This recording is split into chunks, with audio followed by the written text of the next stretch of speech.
الحمد لله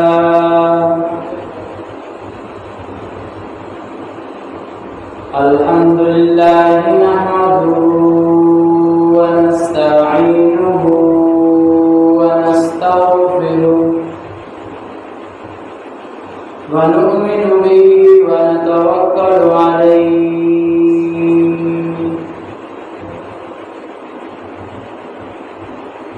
ونعوذ بالله من شرور أنفسنا ومن سيئات أعمالنا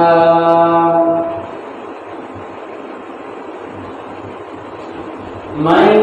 يهده الله فلا مضل له ومن يضلله فلا هادي له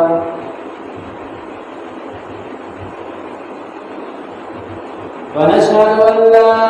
إله إلا الله وحده لا شريك له ونشهد أن سيدنا ومولانا محمدا عبده ورسوله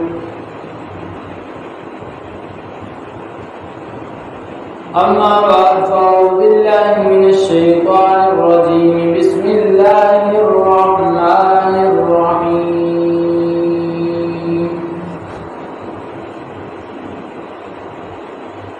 والفجر وليال عشر والشفع والوتر والليل إذا يسر صدق الله العظيم وصدق رسوله النبي الكريم ونحن على ذلك من الشاهدين والشاكرين والحمد لله رب العالمين.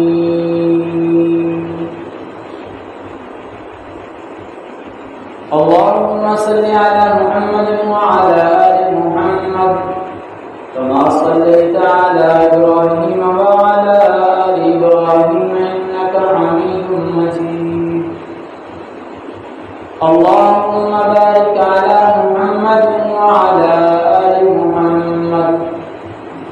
كما باركت على إبراهيم وعلى آل إبراهيم إنك حميد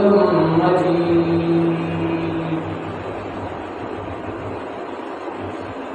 دوستو بھائی بزرگوں،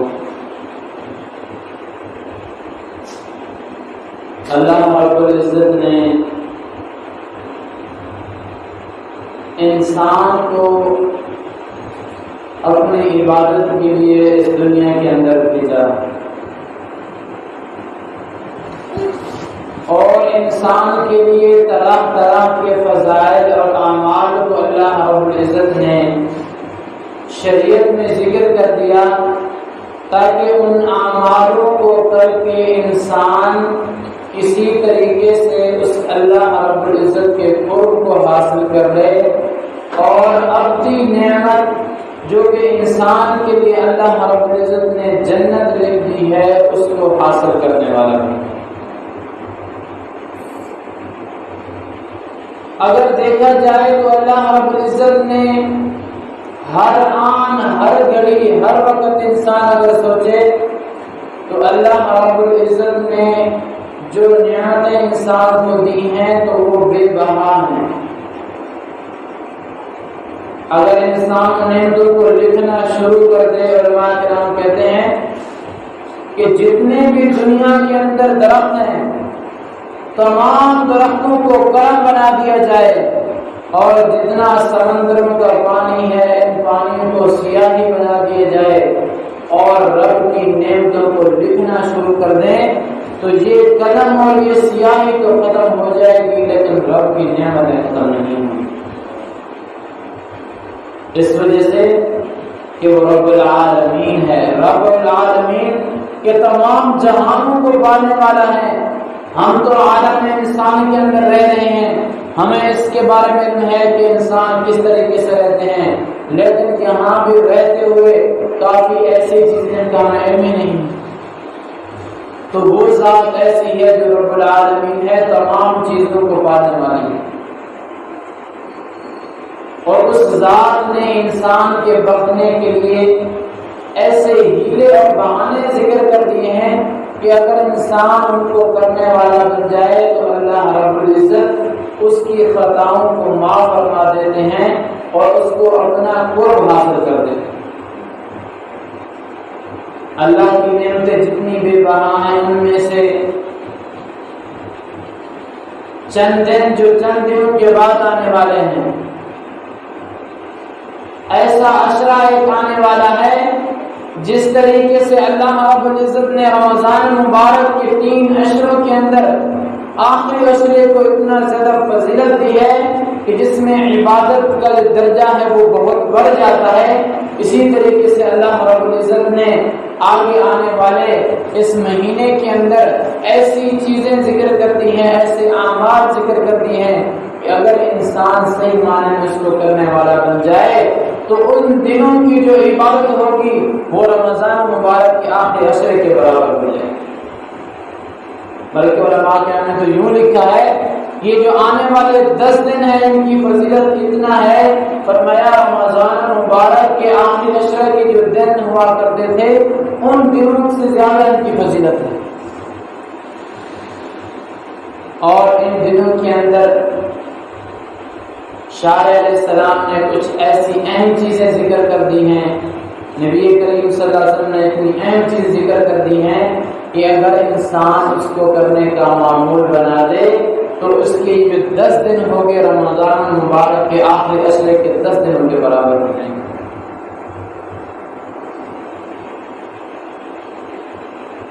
آپ یہ دیکھیں کہ اللہ رب العزت نے انسان کو بخشنے کے لیے بہت سی چیزیں ذکر کر دی۔ ہم اسلامی مہینوں کو اگر دیکھ لیں، چلیے اب 2 مہینے پہلے کی بات ہے، اللہ رب العزت نے ایک ایسا تحفہ عطا فرمایا تھا رمضان مبارک کا کہ ان دنوں کے آنے کا مقصد، ان دنوں میں روزے رکھنے کا مقصد اللہ نے فرمایا کہ تمہارا تقویٰ میں دیکھنا چاہتا ہوں۔ انسان کامل بن گیا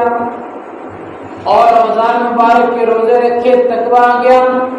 تقویٰ آ جانے کے بعد اب اللہ رب العزت اس آخری اسلام مہینہ جو آخری چل رہا آگے آئے گا اس کا ذی الحجہ کا، اور ان دنوں کے اندر اللہ رب العزت اس مومن کو، اس بندے کو آزمانا چاہتے ہیں کہ کون سا میرا بندہ میرے حکم کی صحیح طریقے سے تابعداری کرنے والا ہے، کون سا ایسا بندہ ہے جو قربانی دینے والا ہے۔ تو اس قربانی کی وجہ سے کہ کسی طریقے سے انسان کو یہ فضیلت حاصل ہو جائے، اللہ رب العزت نے حضرت ابراہیم علیہ السلام کو خواب کے اندر یہ فرمایا کہ اپنے بیٹے کو ذبح کر رہے ہیں۔ اب اگر اللہ رب العزت چاہتے تو یہ چیز وحی کے ذریعے کوئی فرشتہ آ کر بتا دیتا اس طریقے سے کیا جائے، لیکن اللہ رب العزت نے امتحان لینا تھا۔ گویا کہ آنے والا یہ ذی الحجہ ہمارے لیے ایک امتحان کی صورت ہے۔ اللہ رب العزت دیکھنا چاہتے ہیں کہ کون سا ایسا بندہ ہے کہ جو اپنے پیسوں کو ایک سائڈ پہ رکھ کے صرف میری عبادت کو بجا لانے کے لیے تمام چیزیں لا سکتا ہے۔ کون سا ایسا بندہ ہے جو ان تمام چیزوں سے روش نہ ہو کر، تمام چیزوں کو چھوڑ کر پیسے کا پجاری بن کے، کون سا ایسا بندہ ہے جو میری اس عبادت میں منحرف ہونا چاہے۔ اللہ ہم لوگ اس کے اندر امتحان کی ایک جگہ پیش کی، جس طریقے سے ابراہیم علیہ السلام کو اللہ نے حکم دیا تھا کہ اپنے بیٹے کو کیا کرو، اللہ کی راہ میں قربان کر دو۔ ابراہیم نے یہ نہیں کہا تھا کہ یا اللہ اس معاشرے میں دیکھا جائے تو کون ایسا آدمی جو اپنی اولاد کو کیا کرے، ذبح کرے گا، اس معاشرے کے لوگ اس کو اچھا نہیں سمجھیں گے، کوئی بات اس طریقے کی نہیں کی۔ بس جب اللہ کی طرف سے حکم آ گیا، بیٹے کو لیا اور ذبح کرنے کے لیے چل دیا۔ کیوں؟ اس وجہ سے کہ اللہ کا حکم آ چکا تھا۔ اس طریقے سے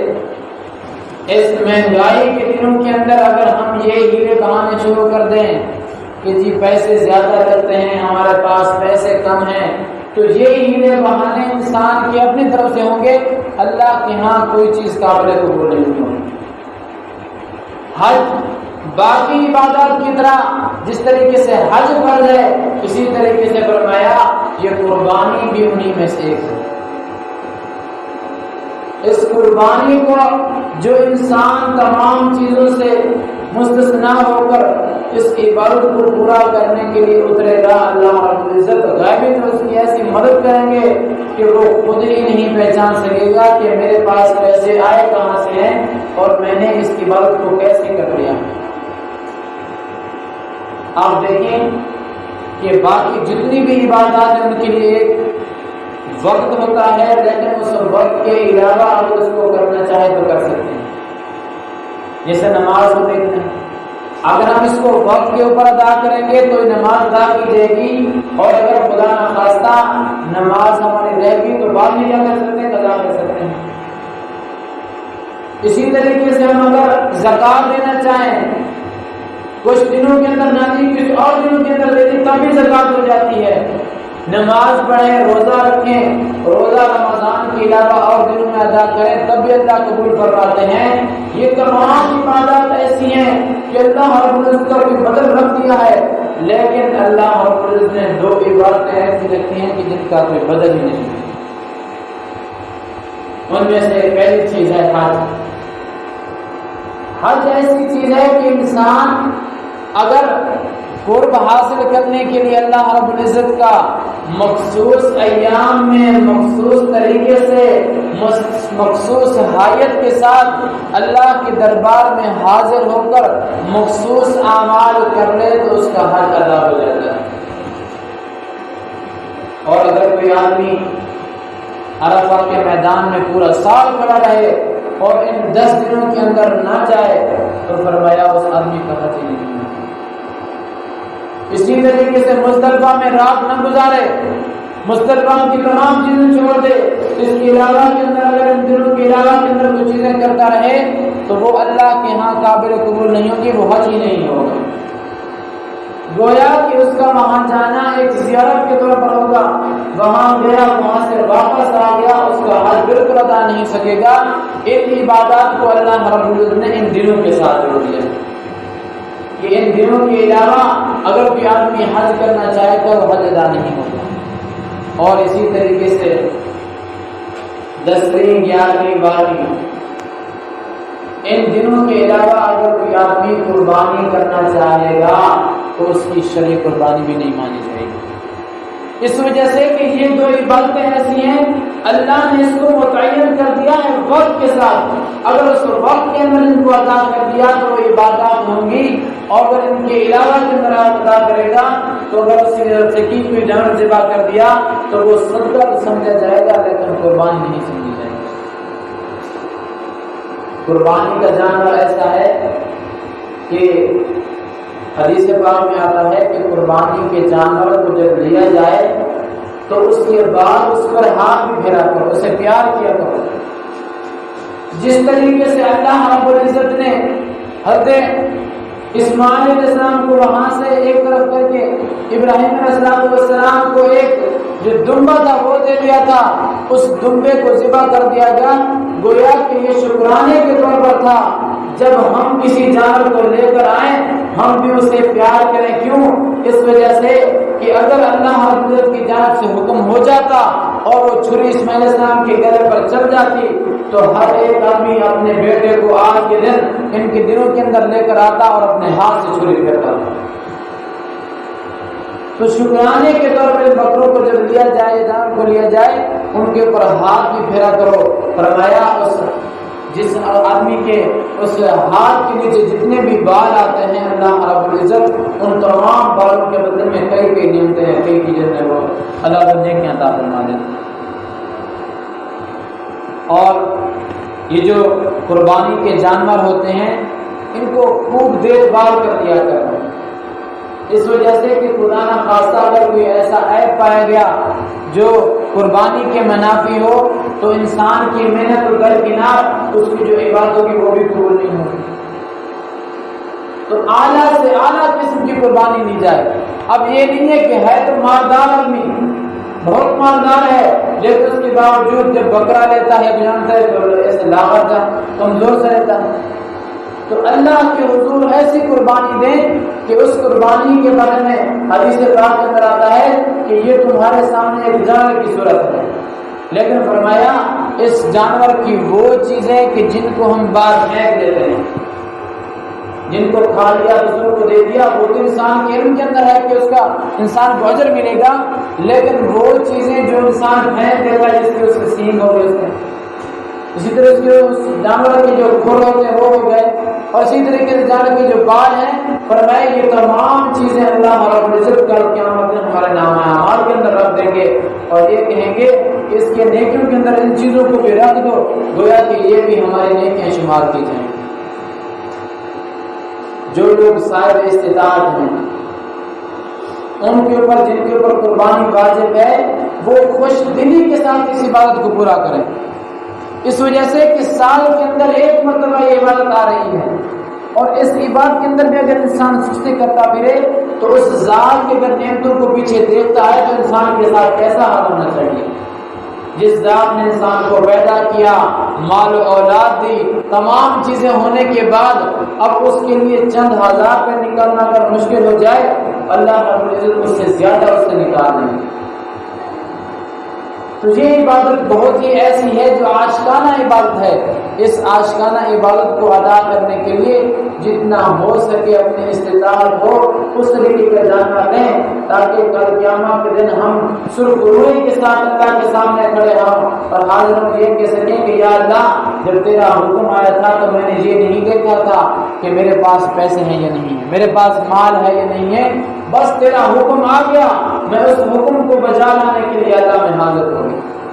جس طریقے سے انسان کے پاس مال آتا ہے، وہ حج ادا کرنے کے لیے اللہ کے گھر جاتا ہے اور یہ صدائیں لگاتا ہے کہ لبیک لبیک اللہم لبیک، یا اللہ میں حاضر ہو گیا، تمام حدود کو ایک طرف رکھ کے، تمام محبتوں کو ایک طرف رکھ کے، جب تیرا حکم آ گیا، تیری طرف سے حج کا پیغام آ گیا، یا اللہ میں تمام چیزوں کو چھوڑ چھاڑ کر ننگا بدن لیے تیرے سامنے حاضر ہو چکا ہوں، یا اللہ ایسا فرما دے کہ میری اس بات کو قبول فرما دے۔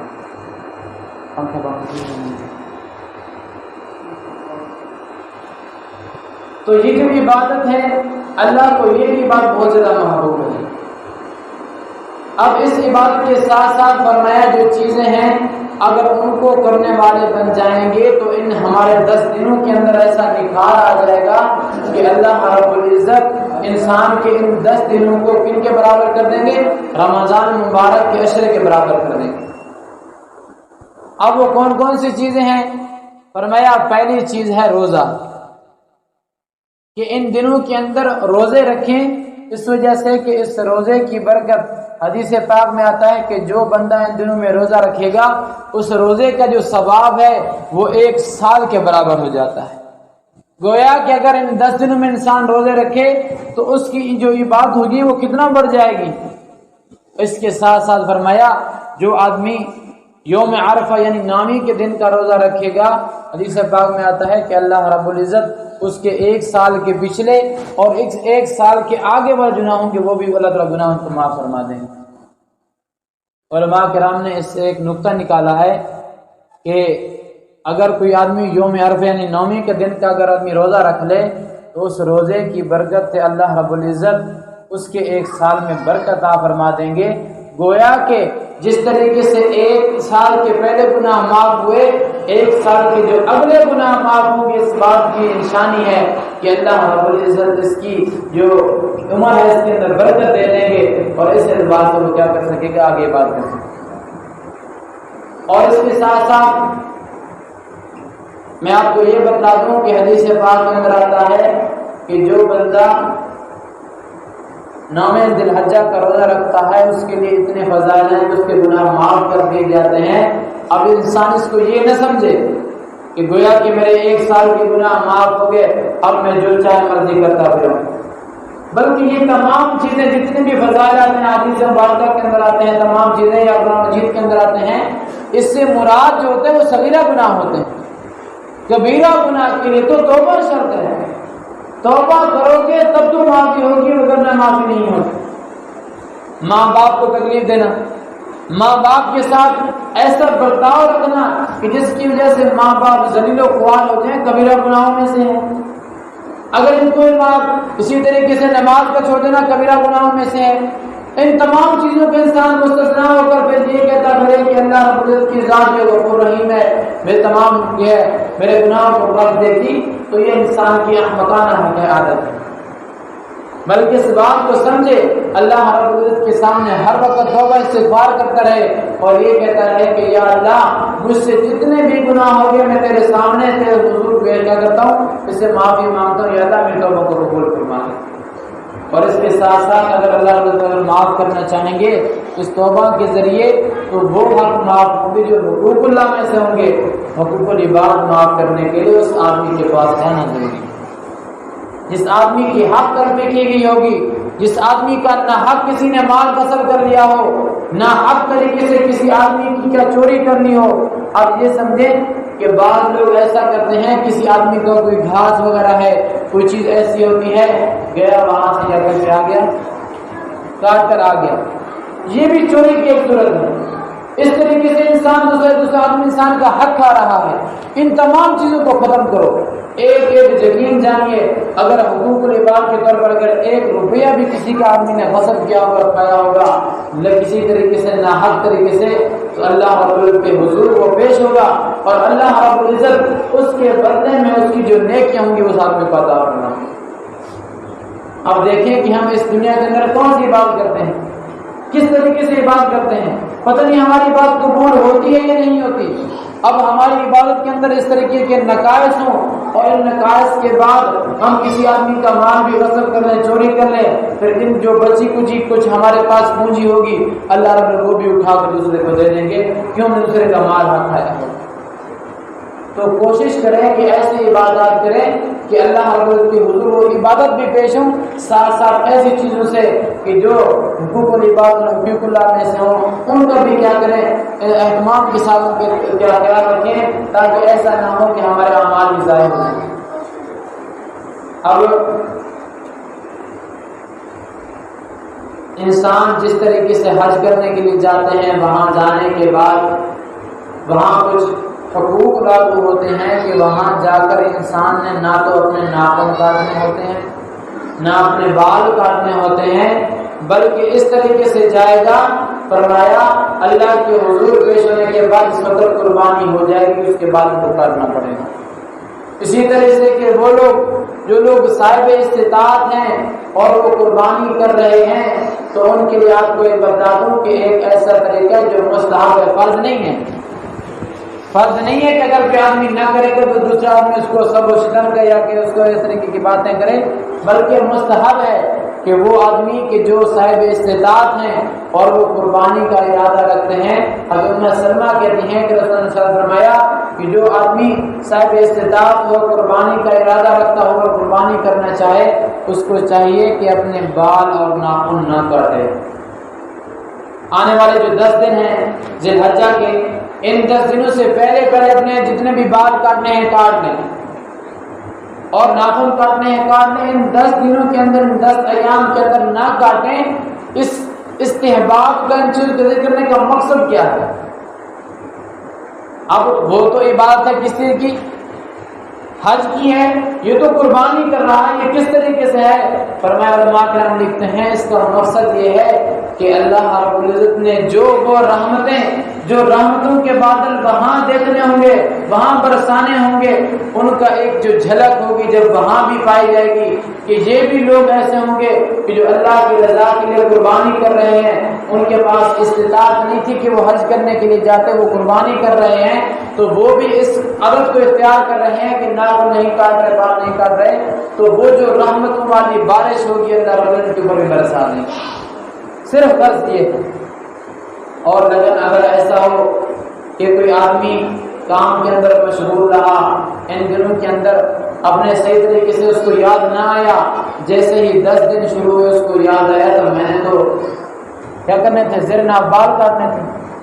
اگر ان کی میعاد 40 دن تک ہو چکی ہے تو ان دنوں کے اندر ان بالوں کو کاٹنا واجب ہوگا، ان بالوں کو کاٹنا واجب ہوگا۔ اب اس کے اندر یہ نہ کرے کہ ایک آدمی مستحب کو حاصل کرنے کے ایک واجب قرار کر دے، بلکہ ان دنوں کے اندر بھی کیا کرے گا، زیر ناف اگر بال صاف نہ کیے ہوں گے ان کو صاف کرنا لازمی ہے۔ اس کے علاوہ کی تدریج یہی ہوگی کہ وہ نہ تو اپنے ناخن کاٹے اور نہ ہی بال کاٹے۔ اور اسی طریقے سے ایک اور عادت، ایک اور طریقہ آپ مسئلہ کا بتا دوں، وہ اس طریقے سے کہ بعض لوگ ایسے ہوتے ہیں کہ وہ قربانی اپنی بھی کرتے ہیں، ساتھ ساتھ دوسرے لوگوں کی قربانی کر دیتے ہیں۔ اب اس کے ساتھ یہ بتا دوں ایک مسئلہ کہ جس کی قربانی کرنی کی جائے کہ صاحب استطاعت کی، اس سے اجازت لینا لازمی ہے۔ اس سے اجازت لے لیں کہ میں آپ کی طرف سے یہ قربانی کر رہا ہوں، وہ اجازت دے دے گا تب تو قربانی مانی جائے گی، مگر نہ آپ کی قربانی جو ہوگی وہ سب کی طرف بن جائے گی، وہ قربانی اس آدمی کی نہیں مانی جائے گی۔ اور اسی طریقے سے اگر کوئی گھر کا ایک ایسا آدمی ہو جو بڑا ہو اور اس کی یہ عادت ہو کہ وہ اپنے گھر والوں کی تمام گھر والوں کی قربانی کیا کرتا ہے، تو اس وقت کسی اجازت دینے کی ضرورت نہیں ہے۔ یہ اس وقت ہے کہ جب صاحب استطاعت کی قربانی پہلی مرتبہ کر رہا ہو، لیکن اگر ایک آدمی کی ہر مرتبہ کی جاتی ہے، اس کے ساتھ ساتھ ان کو بتایا بھی جاتا ہے آپ کتاب کی قربانی کی اجازت کرتے ہیں، تو اس اعتبار سے وہاں سے ہر ایک آدمی سے اجازت دینا لازمی نہیں ہوگا۔ اور اسی طریقے سے جب قربانی کی جائے گی تو اس قربانی کرتے وقت جس آدمی کی قربانی ہو کوشش کرے کہ وہ بھی وہاں موجود ہو۔ فرمایا ان 10 دنوں کے اندر ایک ایسی عبادت ہے کہ جو اللہ رب العزت اس کا ایک قطرہ نیچے گرنے سے پہلے قبول فرما لیتے ہیں۔ وہ فرمایا 10 ذی الحجہ کے دن قربانی کرنا ہے، یوم النحر کے دن۔ گویا کہ اس دن جو انسان قربانی کرتا ہے، اس قربانی کے وقت جو ایک قطرہ نیچے گرتا ہے، اللہ رب العزت اس قطرے کے گرنے سے پہلے اس قربانی کو قبول فرما لیتے ہیں۔ حدیث پاک کے اندر آتا ہے کہ ان 10 دنوں کی فضیلت ایسے سمجھو گویا کہ رمضان مبارک کی ہے۔ ابن عباس ہے، فرمایا اس دن 10 دنوں کے اندر عبادت کو ایسے کرو، ان دنوں کے اندر ایسے سمجھو کہ جس طریقے سے انسان رمضان مبارک کے دن ہوتے ہیں، اور اس دنوں کی جو 10 دنوں کی جو راتیں آئیں گی، فرمایا ان راتوں کو ایسا سمجھو جیسے شب قدر کی راتیں ہوں گی۔ جیسے شب قدر کے اندر انسان عبادت کرتا ہے، اسی طریقے سے اپنی جو عبادت کا جو زاویہ ہے، عبادت کا جو طریقہ ہے، ان کو بھی تھوڑا سا تبدیل کرو۔ اگر دن کے اندر عبادت کم کیا کر رہے تھے تو اس اعتبار سے تھوڑا عبادت کو بڑھا دیں آنے والے 10 دنوں کے اندر۔ اور اسی طریقے سے رات کے وقت انسان عشاء کی نماز پڑھ کے سو جاتا تھا، عشاء کی نماز پڑھنے کے بعد چند منٹ، 5 منٹ، 10 منٹ، جتنا انسان کو میسر ہو کوئی عبادت کر لیں، استغفار کر لیں، کوئی تسبیحات پڑھ لیں، قرآن مجید کو پڑھ لیں، تو ان 10 دنوں کے اندر کوشش کریں کہ عبادات کو کیا کریں، بڑھا دیں۔ العمر سے روایت ہے کہ رسول نے فرمایا کہ ان 10 دنوں کے اندر کثرت کے ساتھ استغفار کرو، اور وہ فرمایا استغفار کس طریقے سے کرنا ہے، فرمایا اب استغفار کرنا صرف استغفر اللہ کے ذریعے بھی پورا ہو جاتا ہے، لیکن علماء کرام نے ایک مخصوص طریقے کا ایک استغفار ذکر کیا ہے۔ فرمایا اگر اس کو کرو گے تو اس کے اندر بہت زیادہ برکتیں حاصل ہو جائیں گی۔ وہ کیا ہے؟ فرمایا استغفر اللہ الذی لا الہ الا هو الحی القیوم واتوب الیہ۔ استغفر اللہ الذی لا الہ الا هو الحی القیوم واتوب الیہ۔ اگر اس طریقے سے استغفار کرو گے تو استغفار کی جو اعلیٰ مراتب ہے وہ عطا فرما دیں گے۔ تو آپ بتا دوں کہ قربانی کے متعلق کہ جو آدمی صاحب استطاعت ہو ان کو چاہیے کہ قربانی کریں۔ اور قربانی کس کے اوپر واجب ہے؟ فرمایا ہر مسلمان، کافر کے اوپر نہیں ہوگی، مسلمان ہو، عاقل ہو، بالغ ہو، چاہے وہ مرد ہو چاہے عورت ہو، تمام اس کے اندر آ جاتے ہیں۔ اور اس کے ساتھ فرمایا وہ مسافر نہ ہو، مقیم بھی ہو، اور غلام نہ ہو، آزاد ہو۔ اگر اس طریقے کی تمام شرائط پائی جائیں گی، مالداری بھی ہوگی، تمام چیزیں ہوں گی، اس کے باوجود اگر آدمی نہ کرے گا تو حدیث پاک میں آتا ہے کہ تمام استطاعت ہونے کے باوجود اگر اس آدمی نے قربانی نہیں کی، اس کو چاہیے کہ ہمارے عیدگاہ کے قریب بھی نہ آئے۔ گویا کہ یہ بات جو ہوتی ہے وہ اللہ کے سامنے اس طریقے سے کی جاتی ہے کہ اللہ میں حاضر ہوں۔ اس آدمی نے تمام چیزیں ہونے کے باوجود ہیلے بہانے کر کے لوگوں کو تو راضی کر لیا کہ میں صاحب استطاعت نہیں ہوں، اللہ تعالیٰ کی ذات کو دیکھ رہی ہوں۔ تو اسی طریقے سے ایک اور مسئلہ آپ کے سامنے ذکر کر دوں کہ وہ آدمی کہ جس کے پاس صاحب استطاعت ہو اور اس کی جو گھر والی ہو اس کے پاس زیورات ہوں اور پیسوں، اگر وہ بھی صاحب استطاعت ہو تو قربانی دونوں کے اوپر کیا ہوگی؟ واجب ہوگی۔ اب یہ نہیں کہ گھر میں سے ایک آدمی کر لے، بلکہ قربانی ہر ایک کے اوپر کیا ہوگی؟ دونوں کے اوپر واجب ہوگی، قربانی اس طریقے سے ادا کی جائے گی۔ اور ایک اور بات، بعض لوگ قربانی کرتے ہیں وہ یہ کہتے ہیں کہ آج دفعہ کی قربانی جو ہوگی وہ فلاں بچے کی. آدمی صاحب استطاعت ہے، مالداری ہے، تمام چیزیں باوجود ہیں، پھر یہ کہتا ہے کہ یہ قربانی ہوگی فلاں کی ہوگی، پچھلی قربانی ہم نے فلاں بچے کی تھی، یہ فلاں بچے کی ہے، اس طرح کی نہ کیا کرو. کیوں؟ اس وجہ سے کہ قربانی تو واجب ہے اس آدمی کا جو صاحب استطاعت ہو. وہ جو بچہ نابالغ اس پر قربانی بھی واجب نہیں ہے. آپ اس کی طرف منسوخ کر کے اپنی قربانی بھی خراب کر رہے ہو، بلکہ اپنی نیت کے ساتھ اپنی رکھیں، اور اس کے ساتھ جس آدمی کو استطاعت اللہ نے دی ہو اس کے ساتھ ساتھ رسول اللہ صلی اللہ علیہ وسلم کی قربانی بھی کیا کریں. اس وجہ سے کہ رسول اللہ صلی اللہ علیہ وسلم اپنی بھی قربانی کیا کرتے تھے، ساتھ ساتھ اپنی امت کے لیے بھی قربانی کیا کرتے تھے. دعا ہے کہ اللہ رب العزت ان ایام کے اندر ہمیں مخصوص طریقے سے عبادت کرنے کی اور اس کے ساتھ ساتھ جتنے بھی فضائل تمام کو حاصل کرنے کی توفیق عطا فرمائے. وآخر دعوانا الحمدللہ رب العالمین.